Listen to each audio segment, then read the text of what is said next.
에브라임의 영광, 이스라엘의 영광이 새처럼 날아가리라 라고 말씀하고 있습니다. 호세아 9장 11절 상반절에 보면 에브라임의 영광이 새같이 날아가리니 라고 이야기합니다. 하나님의 영광, 이스라엘의 영광, 에브라임은 이스라엘을 가리키는 거예요. 이스라엘이 하나님이 주신 영광이 새같이 날아갈 것입니다 라고 이야기를 해주고 있습니다. 에브라임이 받은 축복은 대단했거든요. 창세기의 41장에서 나오고 49장에서 나오는데 창성한 축복을 얻게 돼요. 그 영광이 다 날아가고 말 것입니다.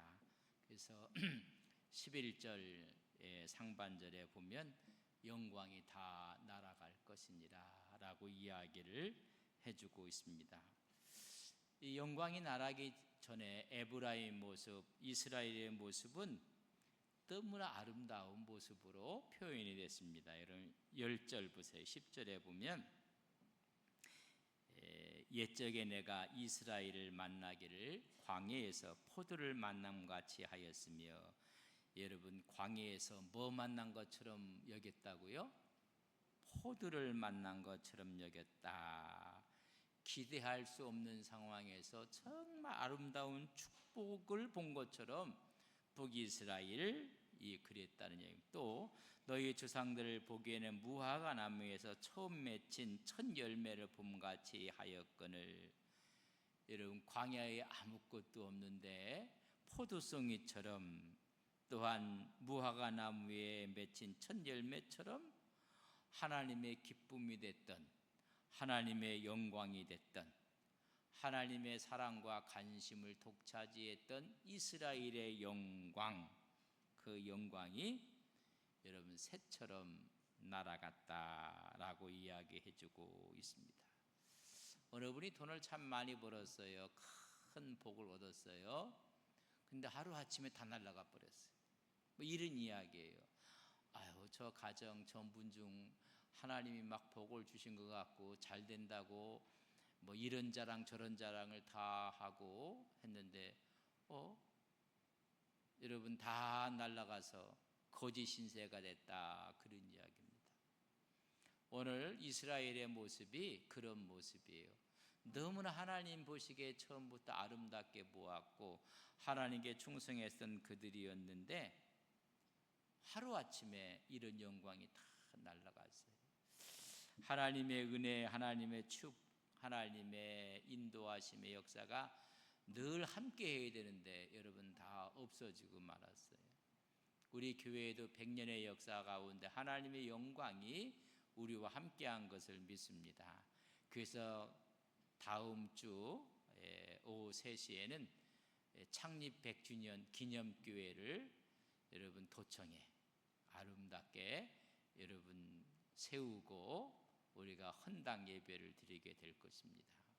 너무 하나님의 은혜입니다. 이런 은혜가 계속 유지되어야 되는데 오늘 이스라엘은 이런 영광이 다 날아갔다는 것입니다. 여러분 모든 길은 노마로 한 것처럼 노마 제국의 영광, 노마의 영광은 이루 말할 수가 없습니다. 근데 제국의 오만함 때문에, 또한 기저질환들이 생기고 가정이 파괴되고 높은 세율을 부과하고 여러분 과대한 재정을 지출하고 비정상적인 쾌락을 추구했던 노마, 그리고 군비 확장과 인구는 감소되는 모습, 거기다가 종교가 부패하고 로마 의식이 상실되어 가고 말았습니다. 로마에 가졌던 관용정신, 다양성과 포용성, 또한 상호 견자와 균형이라는 아름다운 가치가 여러분 없어질 때 로마의 영광은 다 끝나고 말았어요. 여러분 인생이 살아가면서 하나님의 영광이 날아가는 것이 아니라 하나님의 영광이 지속되어져야 되는데, 인생도 마찬가지. 어떤 것을 얻는 거 기도해서 얻었어요. 그 얻은 것을 잘 유지하고 이런 복을 누려야 되는데 이런 은혜의 축복이 다 날아가서 여러분 비참해지는 사람들도 종종 보게 됩니다. 세계 타이틀 매치를 한다든지 세계의 선수권 대회에 가서 여러분 금메달을 따는 거 너무 어려워요. 정말 힘들어요. 그러나 그것을 지켜나간다는 것은 더 힘든 거예요. 하나님께서 에브라임에게 항상 은혜의 복을 주셨어요. 근데 그걸 잘 지켜나가요. 그래서 그 복을 계속 누리고 살아야 돼요. 근데 그것이 다 날아갔다는 것은 새처럼 날아갔다. 그 날아간 이유를 오늘 본문 10절에 이야기하고 있습니다. 10절 하반절에 보면 우리 같이 한번 읽겠습니다. 시작. 그들이 바알볼에 가서 부끄러운 우상에게 몸을 드림으로 저희가 사랑하는 우상같이 가증하여졌도다. 여러분 바알볼에 가서 우상에게 자기 몸을 드렸다 이야기해주고 있습니다. 원인 하나가 우상 숭배, 하나님을 버렸다는 것입니다. 하나님의 사랑을 배신하고 우상에게 가서 자기들의 순결을 바치는 것처럼 가증한 우상 숭배를 했다는 것입니다. 그들이 바알볼에서 가서, 이 가다는 이야기가 여러분 아주 중요한 뜻을 갖고 있어요. 히브리어로 바우라 이야기, 바우. 이건 뭐냐면 부부간의 성관계를 묘사할 때 갔다 들어갔다 이렇게 표현을 한 거예요. 이 중요한 표현인데 부부관계를 이야기하는 것입니다. 이런 언약관계를 파괴하고 여러분 하나님과의 이런 관계를 파괴하고 우상을 섬겼다 이런 말입니다. 다시 말하면 아내가 남편의 사랑을 배반하고 다른 남자에게 갔다 그런 의미예요. 그래서 여기서 바우라는 단어는 아주 친밀한 관계를 이야기하는데 하나님과의 언약 관계를 파괴하고 여자가 남편과의 사랑을 배반하고 다른 남자에게 간 것처럼 하나님과의 관계를 파괴하고 바알에게 갔다는 것입니다. 여러분 하나님께서 그래서 그들의 영광이 여러분 다 날아가고 말아요. 하나님을 떠나 우상과 연합했다는 것입니다. 하나님이 가장 싫어하는 것이 여러분 우상 숭배예요. 다른 신을 섬기고 다른 우상을 만들고 하나님의 이름을 만홀히 여기고 이걸 하나님이 가장 싫어하는 우상 숭배입니다. 그래서 심판하고 마는 것입니다. 하나님의 영광은 가고 그 다음에 재앙이 오는 거예요. 재앙. 여러분 하나님의 영광이 떠나면 빛이 없어지면 어둠이 채우는 것처럼 하나님의 영광이 떠나니 이스라엘에 하나님의 재앙이 찾아와요. 배신한 대가로 11절 보세요. 11절 우리 같이 한번 읽겠습니다. 같이 읽습니다. 에브라임의 영광이 새같이 날아가리니 해산하는 것이나 아이 베는 것이나 임신하는 것이 적막강산이 되고 만다는 거예요. 여러분 하나님의 영광이 떠나가고 재앙이 들어오는데 해산함 아이뱀 임신이 없으리라. 에브라임의 원래의 뜻이 뭐라고 했다? 창성하다는 거예요. 번성 창성하다는 거에 정반대 현상이 들어오는 거예요. 여러분 우리가 해산의 즐거움과 아이가 많아지고 창대하는 것이 아니라 다 죽게 될 것이니라. 번성과 창성의 반대 개념이 여러분 들어온 거예요. 하나님의 본영이 하나님의 영광이 떠나니 그 반대 개념이 다 들어왔어. 이러면 남을 것이 없게 된다는 이야기입니다. 혹시 해산을 하고 아이를 낳고 임신한다 할지라도 하나님이 어떻게 하실 것인가? 12절에 보면 혹 그들이 자식을 기를지라도 하나님이 분명히 해산도 없을 것이고 아이뱀도 없을 것이고 임신함도 없을 것이다. 아이를 낳지 못할 것이라고 말했는데 혹시 여러분 아이가 낳고 살았다는 이야기입니다. 그럴지라도 12절 혹시 그들의 자식을 기를지라도 내가 그 자식을 없이 하여 한 사람도 남기지 아니할 것이다. 내가 그들을 떠나는 때에는 그들에게 화가 미치리로다.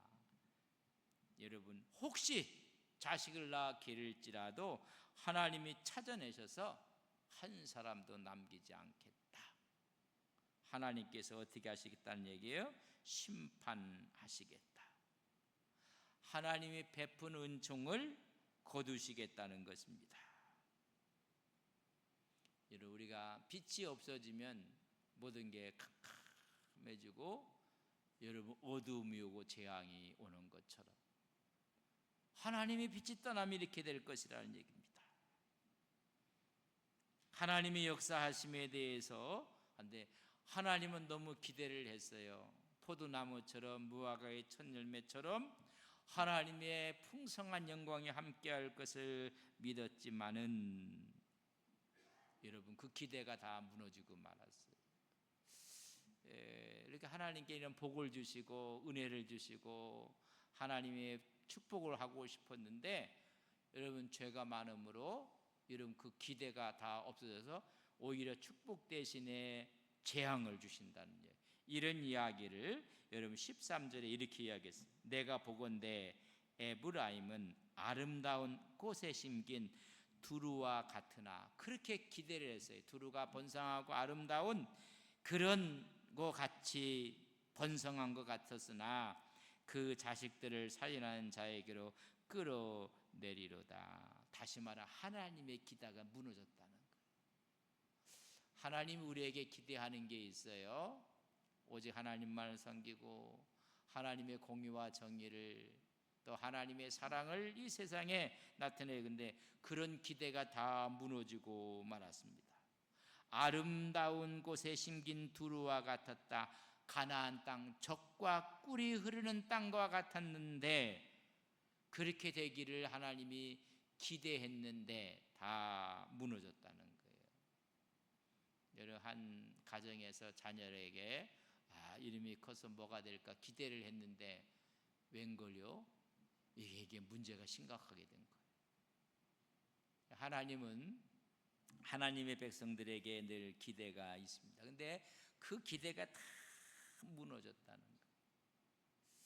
우리가 100년을 달려왔어요. 이제 앞으로 우리가 해야 될 일들이 또 있어요. 8월이 되면 우리 찬양제 음악제를 할 거예요. 그래서 100주년 기념 음악회도 우리가 멋지게 하나님께 영광을 돌릴 것이고요. 9월이 되면 계대 신학과 교수님들이 매주마다 오실 거예요. 매주마다 6분이 연달아 와서 6인 6세 우리 신앙에 대한 전반적인 것을 재점검하고 하나님께 가까이나 6인 6세 명사 초청해서 우리가 또 세미나도 찬양 예배 9월부터는 찬양 예배 6번을 그렇게 모시게 될 것입니다. 그리고 10월이 되면 우리 전 가족들이 저 도청 서부교회까지 다 해서 여러분 축제의 날에서 하나님께 추수감사 예배를 드리고 우리가 체육대회도 하고 함께 하나된 모습으로 우리가 축제의 날도 우리가 얻게 될 것입니다. 우리를 위해 이런 것들을 하고 이번 주일날인 비전 주일을 지키는데 케냐에 너무 어려운 가정 집을 줄 거예요. 그리고 가나에 우물을 파줄 것이고 인도네시아가 이번에 50주년을 맞이해요. 50주년을 맞이해서 저희들도 가서 축하를 하면서 여러분 그곳에 가서 우물도 하나 파줄 생각을 지금 갖고 있어요. 그때쯤 가면 제안서를 아마 저희들에게 함께 할 거예요. 그리고 거기에 교회를 또 하나 세우고 우리는 100주년 기념으로 우물을 파고 100주년 기념으로 그 나자월이 50년 기념으로 우물과 교회를 세우게 될 거예요. 이거 세우는 일은 저희 교회가 50, 또 나자월 예교회가 50% 해서 여러분 이 일도 해야 될 거예요. 그러니까 나자왈리 교회는 50주년이고 저희 교회는 100주년이 되는 해예요. 그래서 우리를 위해서도 아름다운 일들을 하지만은, 그래서 지난번에 우리가 이찬수 목사님 오셨을 때 우물 파는 일, 집을 또 저 드리는 일에서 우리가 헌금을 한번 하자. 대부분의 교회가 증축을 하고 교회를 짓고 할 때 거기에 우리가 막 헌금하려고 집회도 하는데 우리는 그렇지 않았어요. 여러분들이 다 모아서 함께 하자 그렇게 이야기했는데, 이런 헌금 보고를 하는데 2,700만 원이라던가 3,700만 원, 하여튼 뭐 제가 들었는데 숫자 개념이 제가 잘 없어서, 제가 이렇게 생각해 보니까 그 돈이면 여러분 다 할 수가 있는 돈이에요. 다 할 수. 인도네시아 교회, 나자왈리 교회랑 함께 하기 때문에 가능한 돈이, 만약에 우리가 전체를 다 100% 한다면 좀 모자랄 것 같은데, 그 교회가 절반, 우리 교회가 절반, 그래서 50대 50 해서 여러분 이 일도 할 거예요. 하나님의 은혜와 하나님의 축복의 영광이 여러분 계속 머물게 해야 돼. 그런데 자꾸만 이런 것이 떠나면 이것도 못하고 저것도 못하고 이것도 안 되고 저것도 안 되고, 우리 하나님이 기뻐하는 일에 우리가 여러분 마음을 다하고 뜻을 다할 때 하나님의 빛의 영광이 오는 건데, 하나님의 영광이 떠나면 안 돼. 이렇게 교회가 뭐 파이프 오르간도 하고 봉경 비전센터 중축 리모델링도 하고 100주년 기념교회도 하고 하게 되면 여러분 여러 가지로 힘들고요. 그럼에도 불구하고 우리가 또 흘려보내야 돼. 선교를 위해서 한 일까지 우리가 감당할 때 하나님의 영광은 우리에게 임하는 거예요. 하나님의 역사하심. 그래서 우리가 늘 감사하면서 이 일을 하는 것입니다. 근데 이들의 문제는 이런 하나님의 큰 영광, 은혜, 축복을 받았는데 하나님을 기쁘시게 하지 못하니까 다 날아가고 말았어요. 우리가 이를 맞이하면서 우리만 해서 외부로 나가는 길을 전부 다 차단하면 하나님의 영광이 안 돼. 한 만큼 우리가 하나님께 우리의 힘이 닿는 만큼 일을, 하나님의 영광이 이곳에 머물러야 돼요. 저는 한국교회 하나님의 영광이 머무르게 하소서. 우리 기도하셔야 돼요. 자꾸만 하나님의 영광이 떠나는 일을 하면 안 돼요. 우리 안동 서부교회가 100년의 영광, 앞으로 또한 비전 100년의 영광이 이곳에 함께할 것을 믿습니다. 그럼 하나님 기뻐하는 일을 하시는 거예요. 그러나 이들은 하나님을 기뻐하는 게 아니라 하나님을 대적하는 일을 한 거예요. 하나님을 배신하는 일을 하고 말았어요. 그게 누구부터 이해를 했는가? 성경은 말하고 있습니다. 그 악이 어디서부터 있었는가? 여러분 9장 15절을 우리 같이 한번 읽겠습니다. 그의 악의 근원지가 어딘가? 15절 같이 있으면 시작. 그들의 모든 악이 길갈에 있으므로 내가 거기에서 그들을 미워하였노라. 그들의 행위가 악함으로 내 집에서 그들을 쫓아내고 다시는 사랑하지 아니하리라. 그들의 지도자들은 다 반역한 자니라. 그들의 지도자가 있는 길갈, 여러분 딴 데가 아니라 길갈에서부터 여러분 죄악의 뿌리가 있었다는, 이스라엘 백성들이 40년 동안 광야를 지내왔습니다. 유단 동편에서 모세가 마지막 설교를 하고 다짐을 하고 그들이 여호수아로 인해서 요단강을 건너왔습니다. 그리고 그들이 처음에 갔던 곳이 어디냐면 길갈. 그래서 요단강에서 돌을 취해서 길갈에다 기념비를 세웠던 곳이 여러분 길갈이에요. 종교적인 중심지가 예루살렘이 되기 전까지는 거기가 중심지이고 거기가 지도자리 있었던 곳이고 거기가 핵심이에요. 근데 길갈에서부터 죄악이 있었다. 모든 악이 길갈에 있었다고 여겼습니다. 여호수아 4장 19절 20절 보면 첫째 달 10일에 백성이 요단에서 올라와 여리고 동편 경계 길갈에 진침해 여호수아가 요단에서 가져온 그 12들을 길갈에 세우고, 요단강 강을 건너자마자 첫성 길갈에 진을 쳤고 거기에 기념비를 세우고 거기가 중심 역할을 했던 그곳, 여러분 하나님께 기념비를 세우고 하나님께 영광을 돌렸던 그곳이 여러분 우상 숭배의 장소가 되고 말았습니다. 베델과 단 또 이 길갈이 우상 숭배의 중심지가 되고 말았어요. 더 이상 하나님의 인도하심을 거부하는 것처럼 지도자들이 길갈이, 우리가 하나님을 믿고 하나님을 섬기는 우리들이 정말 하나님이 기뻐하는 일에 대해서 우리가 아멘하고 나가야 되는데 그 의미를 다 잃어버리고 말았어요. 그래서 내 집에서 쫓아내겠다. 여러분 쫓아내면 유리방황하고 이방인들 외국에 여러분 포로로 잡혀간다는 얘기입니다. 다시 사랑하지 않을 것이다. 왜? 지도자들이 다 반역했음이니라. 하나님의 영광이 떠나는 것. 여러분 지도자들이 살아있어야 되고 지도자들이 그 위치를 지키고 있어야 되는데 지도자들이 타락함으로 하나님의 영광이 떠나고 말아요. 무서운 징계가 옵니다. 16절에 보면 에브라임은 매를 맞아 그 뿌리가 말라 열매를 맺지 못하나니 비록 아이를 낳을지라도 내가 그 사랑한 태의 열매를 죽이리라. 우리 권사님이 기도하실 때 우리 자녀들이 결혼 연령기에 있는 분들이 있어요. 자녀들이 다 결혼을 했으면 좋겠고 또 결혼한 자녀들은 태의 열매를 하나님께 간구하고, 이게 축복이에요. 하나님의 영광인데 오늘 말씀해 봤더니 태의 열매를 죽인다는 거예요. 하나님의 저주가 선포되고 있는 무서운 징계가 오는 것입니다. 하나님께 매를 맞아서 그 뿌리가 말라 열매를 맺지 못할 것이니라. 하나님의 영광이 떠나니 어둠의 역사가 오는 거예요. 저는 우리 교회에 하나님의 영광이, 하나님의 축복하심이 늘 충만하시기를 주님의 이름으로 간절히 축복합니다. 하는 일마다 잘 되어지는 거, 하는 일마다 은혜가 되고 축복이 되는 거예요. 하는 일마다 그냥 문제가 있고 하는 일마다 그냥 다툼이 있고 하는 일마다 그냥 이러면 이게 저주예요. 하는 일마다 우리가 이런 일을 하고 저런 일을 할 때마다 하다부터 이번에 우리가 집회를 했는데도 그 집회에 하나님의 은혜가 임하는 거예요.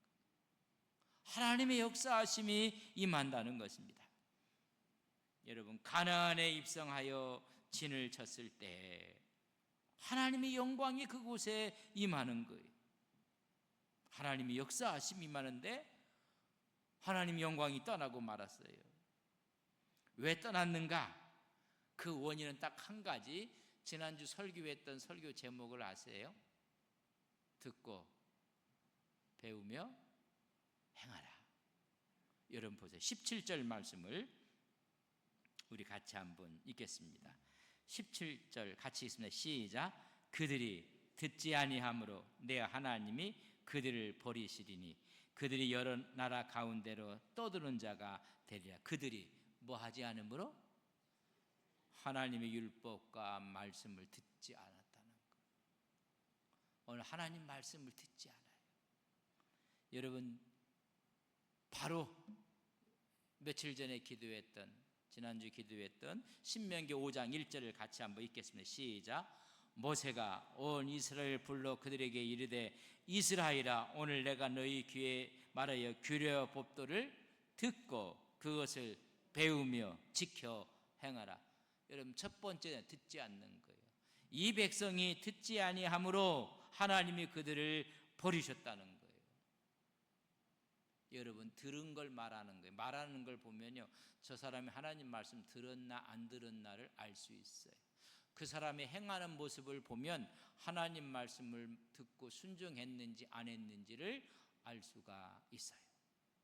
그래서 오늘 호세아 9장 17절 그들이 듣지 아니함으로 내 하나님이 그들을 버리셨다고 말씀해 주고 있습니다. 여러분 가장 중요한 거예요. 그래서 믿음은 뭐에서 나와요? 들음에서 나와요. 들음은 그리스도의 말씀, 하나님의 말씀, 하나님의 규례, 하나님의 법도를 듣는 데부터 시작됩니다. 여러분, 듣는 대로 말하는 거예요. 뭐 그런 얘기 하잖아요. 집에 가서 신앙교육을 어떻게 시켰는지, 하여튼 아이들이 뛰어놀다가 목사님이 신방하러 이렇게 지나가는데 어느 집으로 갈까, 자기 집으로 오는 것 같기도 한데, 그래서 하는 말이 엄마 소리 지르면서 엄마 목사가 와 그러더래요. 그러니까 늘 집안에서는 목사를 뭐라 부른 거예요? 목사님이란 말을 한 번도 안 한 거예요. 이놈은 목사, 저놈은 목사, 이 목사, 저 목사. 그러니까 아이들 듣는 대로, 목사님이 오신다는 게 아니라 누가 온다? 목사가 온다고. 여러분, 듣는 대로 하는 거예요. 여러분, 듣는 대로 섬기는 겁니다. 뭐 들은 게 있어야지 우리가 알겠는데, 그래서 오늘 말씀 듣고 배우며 행하라. 모세가 요단 동편까지 인도하고 마지막 설교가 여러분 들으라는 거예요. 들으라. 그리고 좀 배우라. 안 배워요. 그리고 행하라. 듣지도 않고 배우지도 않고 행하니 하나님 보시기에 악한 거예요. 하나님의 영광이 떠나는 거예요. 우리가 듣고 배우고 그 일을 행할 때 하나님의 영광이 오는 거예요. 하나님 영광. 저는 우리 교회가 100년의 영광이 이제 또 100년을 나아갈 때 하나님의 영광이 하나님의 교회에 함께할 것을 우리는 믿습니다. 듣지 아니하면 하나님께 미움을 받게 되고, 그리고 하나님의 집에서 쫓겨나고 하나님의 사랑을 다시 받지 못할 것이라고 이야기해 주고 있습니다. 가나안의 축복은 순종, 듣는 걸 전제하고 있어요. 젖과 꿀이 흐르는 축복을 얻는, 축복을 받는 비결을 이미 말씀해 주고 있다는 사실을 아셔야 돼요. 들으면 하나님의 축복이 있을 것이고 듣지 아니하면 저주가 있을 것이다. 이러면 신명기 30장을 보세요. 신명기 30장 17절에서 20절까지 보면, 그러나 내가 만일 마음을 돌이켜 듣지 아니하고 유혹을 받아 다른 신들에게 절하고 그를 섬기면, 듣지 아니하니까 다른 걸 듣는 거예요. 교회에서 하나님 말씀 안 들으니까 세상 얘기 듣는 거예요. 그래서 절하고 그를 섬기면 내가 오늘 너희에게 선언하노니 너희가 반드시 망할 것이라. 너희가 요단을 건너가서 차지해야 할 땅에서 너희의 날이 길지 못할 것이니라. 내가 오늘 하늘과 땅을 불러 너희에게 증거를 삼노니 내가 생명과 사망과 복과 저주를 내 앞에 두었은즉 너와 내 자손이 살기 위하여 생명을 택하고 내 하나님 여호와를 사랑하고 그의 말씀을 어떻게 하라? 청종하며 들으며 그를 의지하라. 그는 내 생명이시오 내 장수이시니 여호와께서 내 조상 아브라함과 이삭과 야곱에게 주리라고 맹세한 땅에 내가 거주하리라. 듣지 아니하면 하나님 앞에서 쫓겨날 것이고, 너희들이 들으면 그 땅에서 영원히 복을 누리고 살 것이니라. 여러분, 하나님 앞에 결정적인 기준은 뭐냐면요, 여러분 듣는 거예요. 이 듣는 건 순종하는 것입니다. 순종할 때 하나님의 축복이 있고, 순종하지 아니할 때, 듣지 아니할 때는 저주가 있을 것이라. 여러분, 순종은 자발적으로 하는 거예요. 이게 자발적으로 얼마나 좋을까요? 자발적으로. 그냥 순종이 안 되면요, 복종이라도 해야 돼요. 복종은요, 억지로 하는 거예요. 억지로라도 순종하는 척을 해야 돼요. 근데 그것도 안 해요. 여러분, 순종할 마음이 없으면 여러분 복종이라도 해야 돼요. 그러나 이것까지 거부할 때 오늘 말씀에 보면 너희들에게 복과 저주 가운데 너희들이 저주를 택하는 것으로 하나님이 그렇게 인정하시겠다고 이미 여러분 신명기 30장에 말씀을 해주고 있는 모습을 보게 됩니다. 듣는 것을 전제해 놓고 경고하시는 거예요. 마음속에 꼭 하나 기억하세요. 우리가 단마음으로 순종합시다. 순종이 안 되면 뭐라고 하자고요? 복종이라도 하세요. 순종은 자발적으로 하는 거예요. 기뻐서 하는 거예요. 그러나 복종은요, 여러분 억지로 하는 거예요. 여러분 억지로 하다 보면 그 속에 여러분 의미가 들어가서 여러분 그게 복종이 순종이 되는 거예요. 우리 마음속에 그래 늘 들이박는 성향이 있어가지고 순종을 못하면 여러분 복종이라도 하세요. 이제 언어가 틀려요. 예 합니다. 예 할 거예요. 뭐 틀리지만 여러분 억지로라도 복종을 하세요. 성서가 말하는 하나님의 말씀이에요. 그러다 보면 하나님께서 복과 저주를 주시는데 하나님이 복을 주실 것이고 하나님의 영광이 떠나지 아니할 것입니다. 우리는 신앙생활하면서 여러분의 심령과 여러분의 가정, 섬기는 교회 하나님의 영광이 떠나지 않게 하옵소서. 주의 영이 떠나지 않게 하옵소서. 다윗은 한 가지, 주의 영이 떠나지 않게 하옵소서. 왕관의 문제보다, 왕위의 문제보다 주의 영을 거두지 마옵소서. 하나님의 영광이 늘 우리의 심령 가운데, 여러분의 가정 가운데, 섬기는 교회 위에 충만할 것을 믿습니다. 좋으신 하나님, 이스라엘의 영광이 떠나고 맙니다. 그들은 하나님 앞에 말씀을 듣지 아니했고 배우지 아니했고 행하지 아니했습니다. 하나님의 영광이 떠나니 그들에게 징계가 왔고 하나님의 채찍과 멸망이 찾아왔습니다. 하나님은 순종을 전제로 하나님의 영광을 이야기하고 있습니다. 우리는 순마음으로 기쁜 마음으로 순종하는 신앙을 간직하며 우리 마음으로 이해가 안 갈 때 하나님 억지라도 복종하는 우리의 삶을 통해서 하나님의 은혜의 물줄기가 흘러가게 하여 주옵소서. 예수님의 이름으로 기도 올리옵나이다. 아멘.